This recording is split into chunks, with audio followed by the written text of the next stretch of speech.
What else did you say in response to, she's hot at least?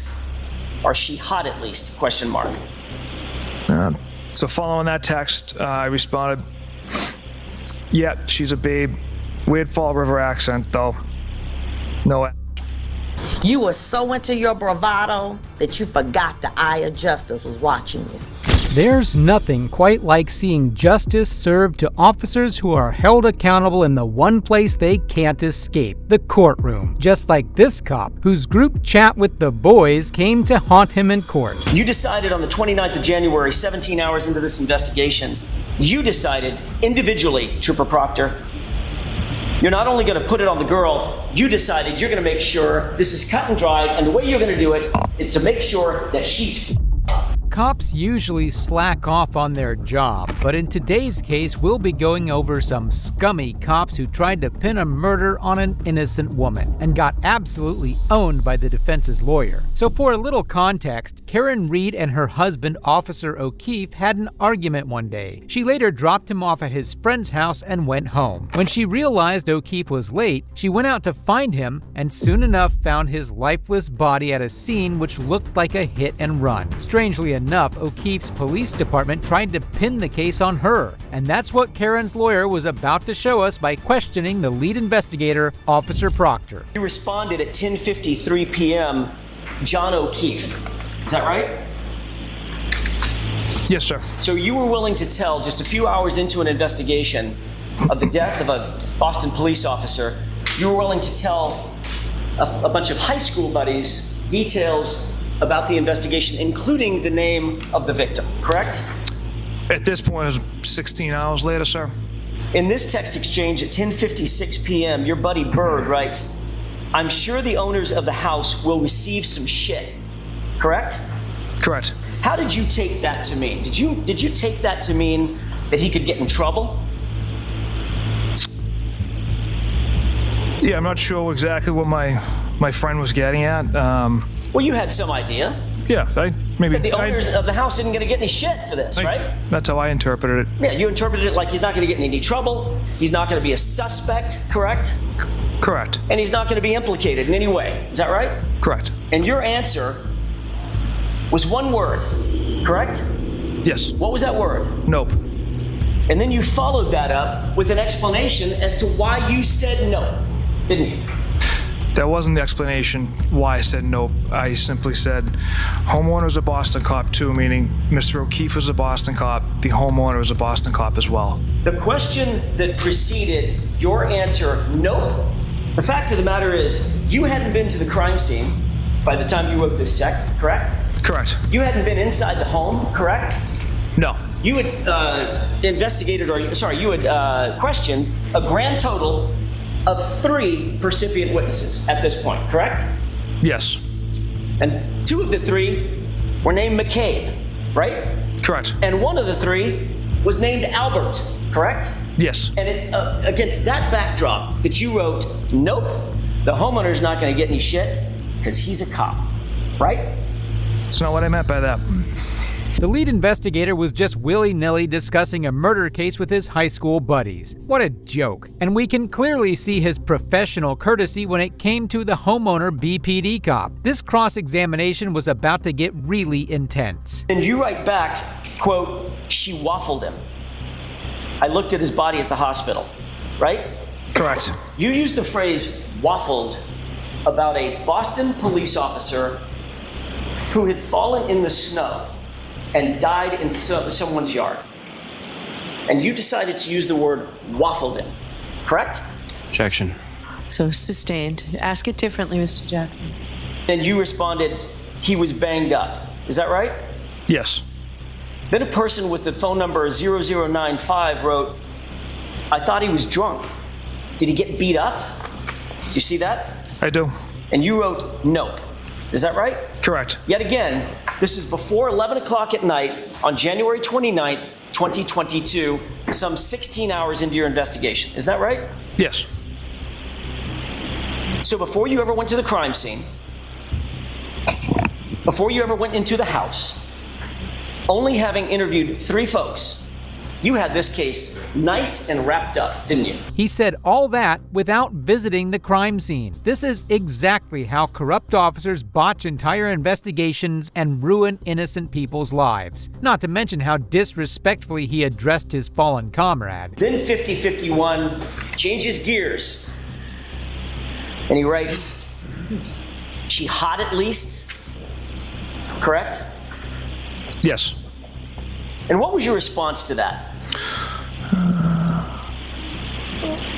From all accounts, he didn't do a thing wrong. She's a whack job cunt. From all accounts, he didn't do a thing wrong. She's a whack job cunt. That's what you wrote, correct? Correct. 16 hours into this investigation. Yes. Into your objective and unbiased, thorough investigation, correct? Correct. But sir, you didn't have all accounts, did you? From all accounts, he didn't do a thing wrong. That was your decision 16 hours into the investigation, correct? Yes. And the other decision that you made and the other determination you came to was my client, Karen Reed, was a whack job cunt, right? Yes.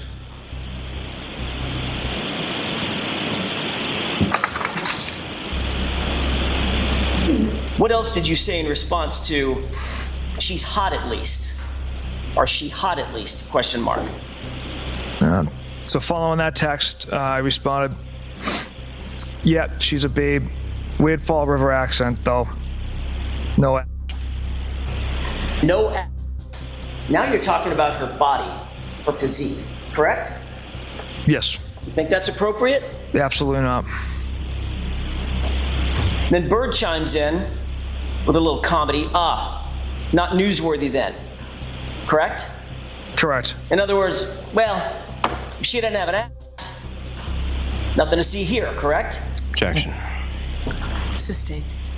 So Mr. Lead Investigator here was seconding a dead officer's wife just 16 hours into the investigation. And not only that, he thought that she was a crazy woman. What a scumbag cop. You decided on the 29th of January, 17 hours into this investigation, you decided individually, Trooper Proctor, you're not only going to put it on the girl, you decided you're going to make sure this is cut and dry, and the way you're going to do it is to make sure that she's fucked. That's what you were saying.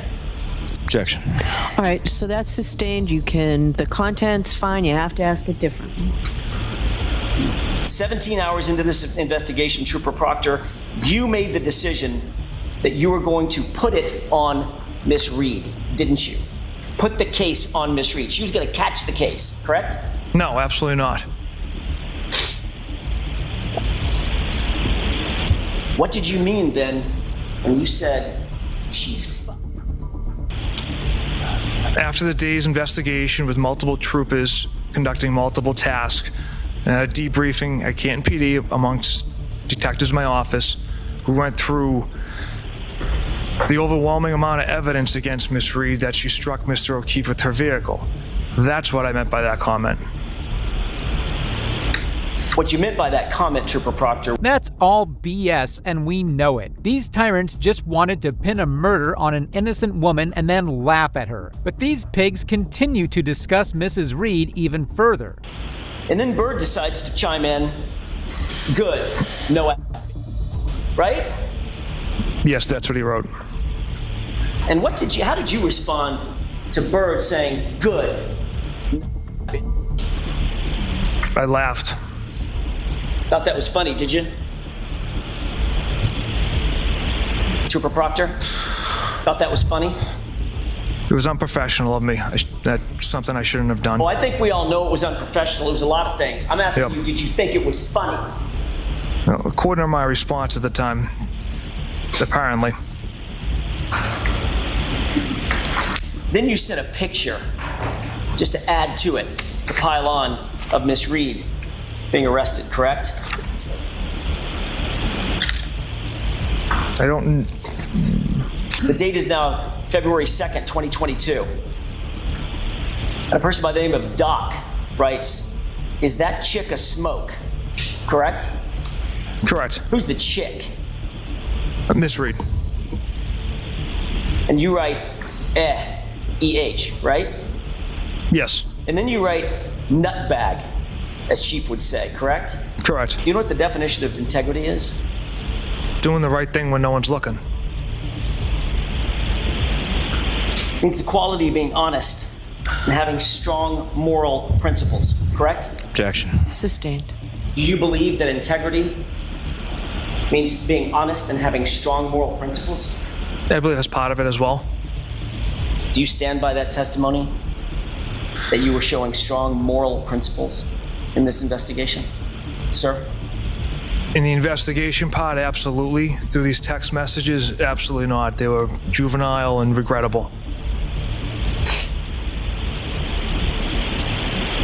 When you say they're juvenile and regrettable, it sounds like you're almost apologizing to the jury for your conduct. Is that what you're doing? For those texts, Objection.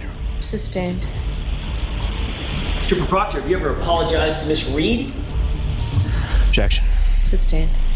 How can a cop like this ever lead an unbiased investigation? His investigation and his integrity as a cop both got exposed that day. Stay with us because the next plot twist that's going to enter the story is going to shock you. That you were going to make sure that the girl, I think that's what you called her, the girl, was going to have serious charges brought against her 17 hours into your investigation.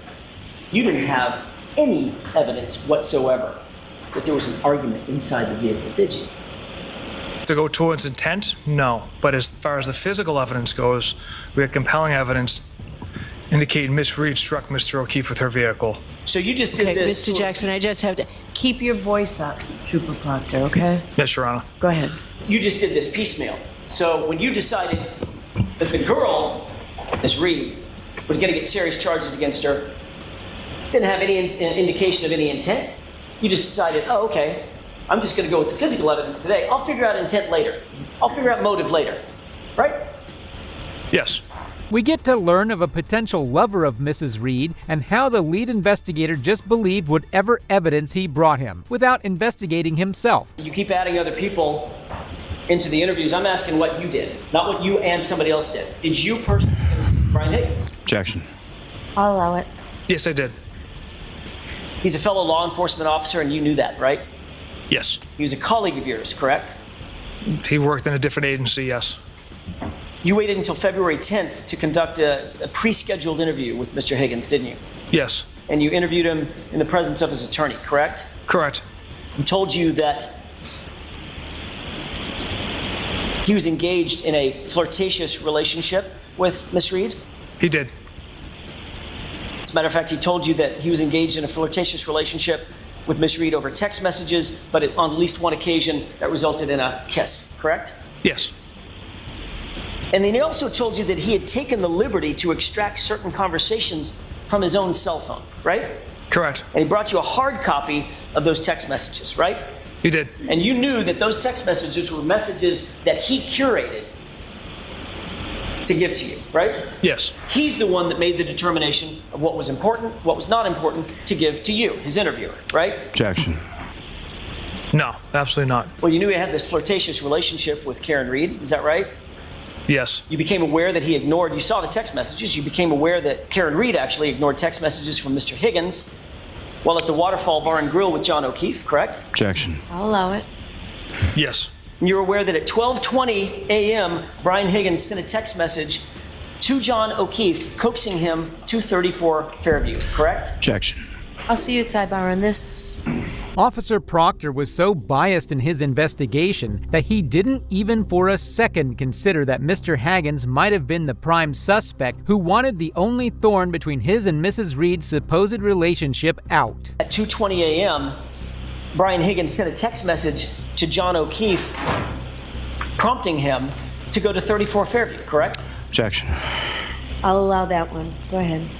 I don't recall that text. Do you recall a text from Brian Higgins to John O'Keefe after they left Waterfall? Where are you at? I don't recall that one either. You also recognized that Brian Higgins certainly had the means to commit the crime, correct? No, I don't. He's a big guy, certainly had the physical ability to get into a physical altercation with John O'Keefe, correct? Objection. I'll allow that. Just because he's a big guy doesn't mean doesn't have the means or the motive to hurt Mr. O'Keefe. I wouldn't ask They you were about friends. motive. I wasn't asking about motive. I'm asking about means. Could he do it? Could he throw a punch? Knock a guy down, knock a guy out? I can't speak to his fighting ability, sir. Well, you've met him, right? That one interview, yes. Yeah, he's huge. Do you agree? Objection. Sustained. He's a big dude, right? Yeah, he's a big guy. Bigger than me, right? Yeah. Bigger than you. Yep. You knew that he was former military I did, yes. and is a trained ATF agent, federal agent, right? Yes. And you were in possession of video surveillance from the Waterfall Bar and Grill, correct? Yes. And literally in the minutes before John O'Keefe's death, you saw video surveillance of Brian Higgins and Brian Albert taking fighting stances with one another, correct? I interpreted that as horsing around. I didn't ask you how you interpreted it, Trooper Proctor. I asked you if you saw it. Objection. Sustained. Did you see it or not? I did. And what you saw was these guys taking fighting stances, correct? Objection. Is that what you saw? Playful fighting stances. But you waited until February 10th to interview him, correct? Yes. And you decided not to image his phone, is that right? Correct. You didn't ask for consent to search his phone or to take his phone, correct? No. You didn't seek a search warrant to get his phone, is that right? No, sir. Did you know that on January 29th at 2:22 a.m., there was a call between him and Brian Albert? The lead investigator didn't care to investigate the romance between a former military bear-looking fella who might have killed for love. I mean, just look at the size of this guy. He had all the physical means to do it. That's all we can cover in today's video. If you are interested in part 2, comment down below, because you won't believe the kind of disgusting things this lead investigator says next. You responded to a text message from your sister, correct? And your response was, hopefully, she kills herself, correct? Yes. Who's she? The defendant. Miss Reed? Correct. You literally said that you hoped that Karen Reed, the subject of your investigation, the woman sitting to my left, about 7 feet from me, that she would just die, correct? The figure of speech. You wanted her to, the figure of speech is you wanted her to kill herself, No. right? No, it's not. Trooper Proctor, Karen Reed, in your investigation, had quickly become a very serious problem for you, hadn't she? Objection. And if you thought his behavior was unprofessional, this next cop tortured an innocent civilian and the judge never let him forget it. It's up to the court. I can get arrested? Yes. It's up to the court.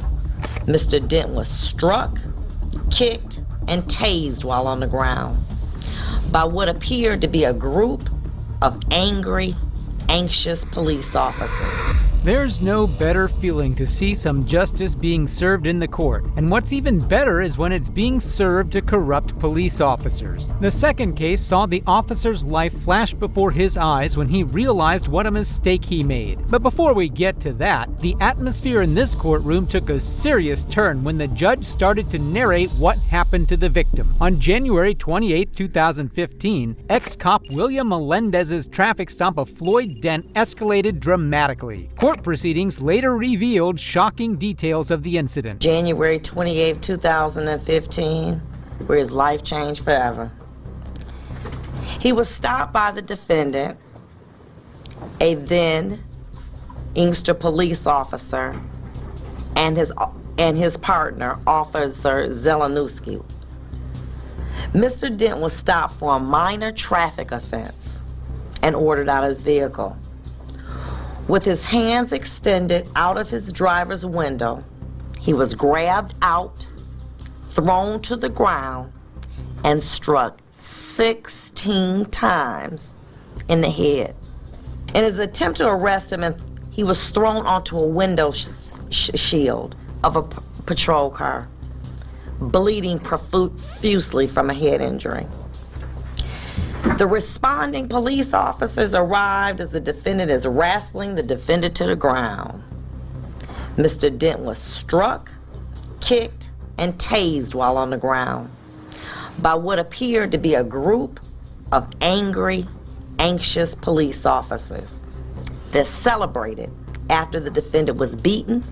As the judge recounted the events, the officers' actions became increasingly disturbing. The aftermath of their conduct was particularly appalling. The video in the car shows the police officers fist bumping as a celebratory act of bravery by the defendant and his cohorts. But the one image that struck out to the court was looking at Mr. Dent in his cell, shaking his head.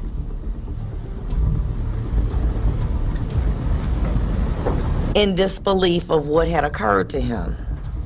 What crime did I commit? Being a black man in a Cadillac, stopped for a minor traffic offense by a group of racist police officers looking to do a nigger. As police officer John Zelenuski, auxiliary police officer, testified in court too, in his response to a text, was quoted as saying, "At least give me the satisfaction of knowing that you're out there beating up right now. LOL." What makes the situation bad is that the officers had no shame in what they did. They were actually enjoying their gruesome acts openly. How does this happen? On January 28, 2015, you did not fulfill your job. You performed Just Us, a game that began with a police stop. The purpose of it was to harass and degrade a motorist in Inkster, the man chosen for your game. Let's follow a car in a known drug area, and based on your years of training experience, you knew that the motorist would likely be a black person, no license, armed with a gun or drugs in a vehicle.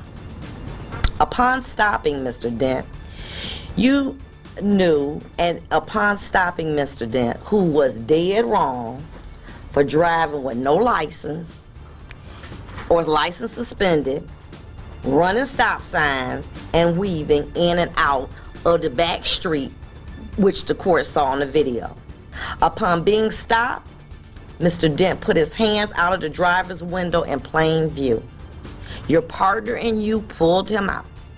When he didn't move fast enough for you, you refer to it as resisting. I call it bowing down to your command. You utilized your dirty, hairy tactics and used excessive force to arrest him. Your job was twofold. Investigate the situation, be a positive example to Officer Zelenuski, kicking and tasing and ultimately throwing Mr. Dent into a windshield of a police car with a dash cam, which I refer to as the eye of justice. You were so into your bravado that you forgot the eye of justice was watching you and recording this disgusting beating, seeing Mr. Dent slammed into the window shield with blood running down his face. This was also a hate crime because of the text messages exchanged. Racism is still pretty much alive in our police system to this day. Fist busting after taking him down as a sign of bravery was just another cowardly act caught by the eye of justice. You knew better. You were better trained than any of those officers out there. You were more experienced. Took me several days to read the letters that people sent talking about your character, about the man that you are. 3 of those letters, I believe, were from African Americans, and one even professed to be like a mother. One or two things, either they're all racist or there's something redeeming about you that somehow in some way you forgot that night.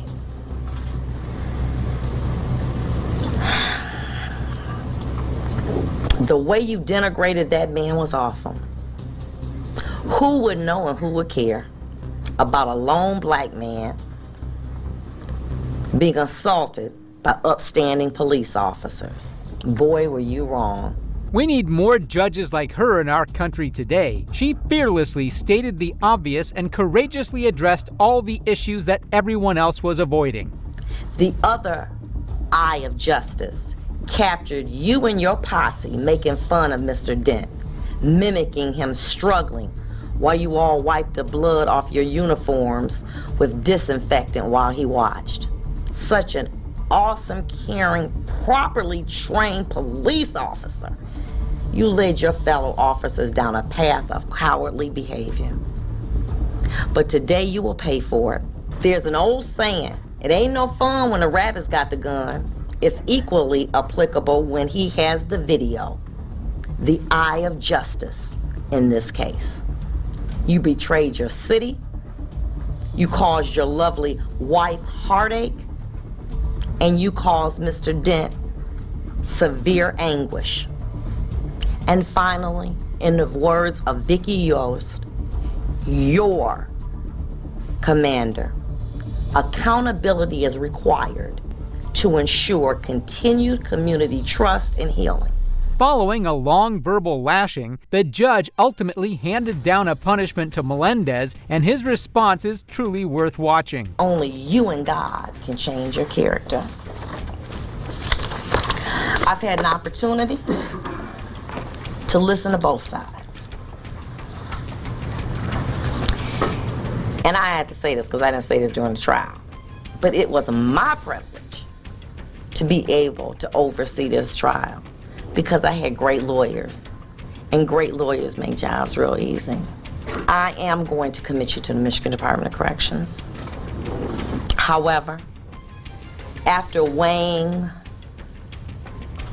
the allegations in this particular matter and looking at all the circumstances, including what you've done and who the person I really believe that you are, I'm going to commit you to the Michigan Department of Corrections as to count 1 for no less than 13 months, no more than 10 years. As to count 2, I'm going to give you 90 days credit for time served and close it out. The court's going to give you 85 days for credit. You have 42 days to appeal my decision. That concludes this matter. Thank you. Although some might argue that the punishment was not enough, it's still a win that the officer had to serve time and that he won't be on the force afterwards. Next up, we have the court hearing of Sean Paul Reyes versus the state of Connecticut. Sean sued the officers after he was taunted out of a public building. Reyes circled around me and did not give me his name or accept the department card. As he headed up the stairwell, I thought in the best of City Hall, I keep my ground and prevent him from going upstairs. He kept coming toe-to-toe with me. I extended my arms to prevent him from going to the second floor. Okay. This is what it is. If you want to, yeah. All right, do me a favor, we're not done yet. Sit. Where's the pen? You got your pen? Yeah. Okay. I'm going to submit a warrant. I'm going to review the camera footage, right? Yeah. I'm going to get his statement. I got his statement, your statement, and the camera footage. Yeah. I'm going to put that all in a report. Yeah. I'm going to review it. Yeah. If I have probable cause to believe that your actions Yeah. rose to the level of, I would call it an assault, since luckily he admitted to me that he was not injured and he did not want medical attention. Yeah. Although, injured. an impairment of, injury, Yeah. according to definition, is impairment of physical condition. So I'm not going to do it to you. Yeah, but I mean, I didn't. But if I know it can't. doesn't matter. If you push somebody, I'm not going to do it to you because Yeah. I don't want to assault you. Yeah. But if you impaired somebody's It was physical nothing like condition. that. I just kind of put my hands up. Well, okay. So, however, if I think it rose to the level of a discon, Yeah. I'll submit warrants, maybe even for both of you. If some of his language is to the point where it's Yeah. disruptive, Yeah. then I'll submit a warrant for both of you, and we'll see and then it's up to So the you court. told me I could get arrested? Yes, it's up to the court. You got physical with somebody that, for the most part, you really had no reason to be physical with. I didn't want him going. I Because he wasn't was going filming. upstairs. I know, but for Yeah. what? For what? He's filming. What is he doing? Why can't he go upstairs? It's a public building. It's City Hall, for Christ's sake. Like I said, if I was given those forms, You know?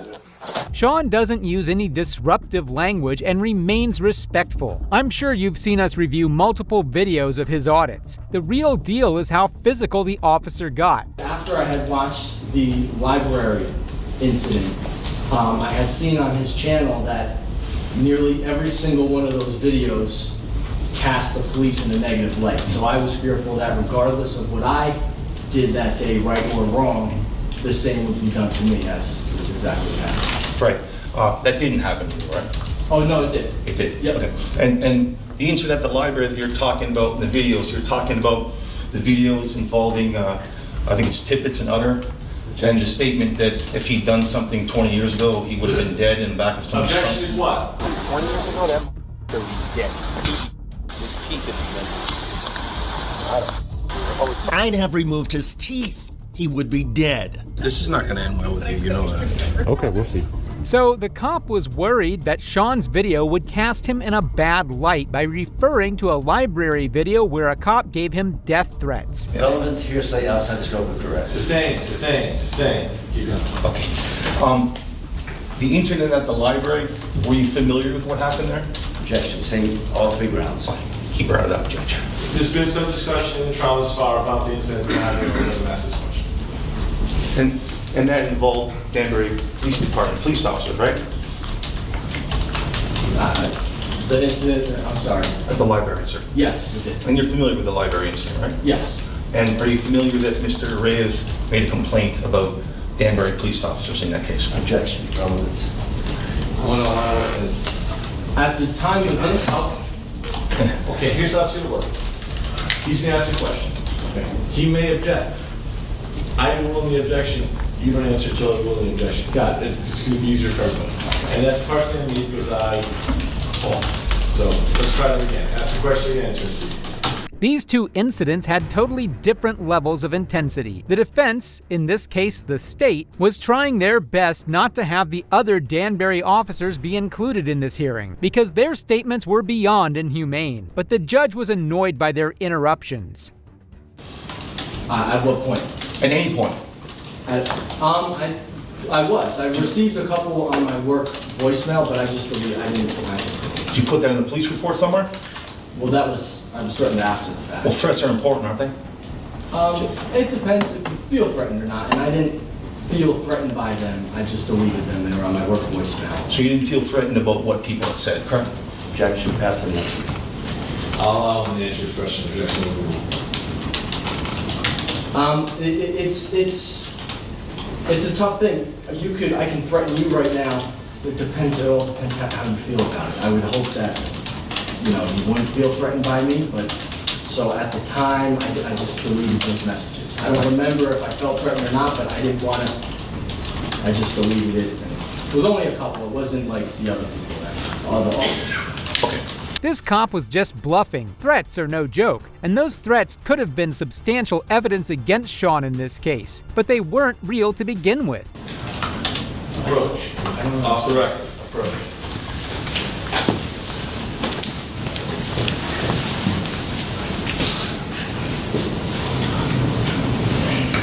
Mr. Reyes arrested, is that what you did? I would object because that mischaracterizes the testimony. He said he had a question in the morning, not the afternoon. Sustain. It does mischaracterize the testimony. Ask a question, please. Sir. Everything Sean's lawyers said raised an objection. Were all of his actions irrelevant? The defense didn't have any points of their own, so it seemed like they only wanted to disrupt Sean's attorney. The judge was getting furious. You weren't present in the clerk's office the afternoon of July 15th, 2021, correct? Objection, ask the answer. Sustain. We've had that. Did the warrant that you did for Mr. Reyes pertain to conduct that occurred on July 15th, 2021 in the town clerk's office in the afternoon, sir? Yes or no, if you can? Objection. Nope. That's the answer. Okay. We're taking a recess. Counsel in chambers now. All rise. Court's now in recess.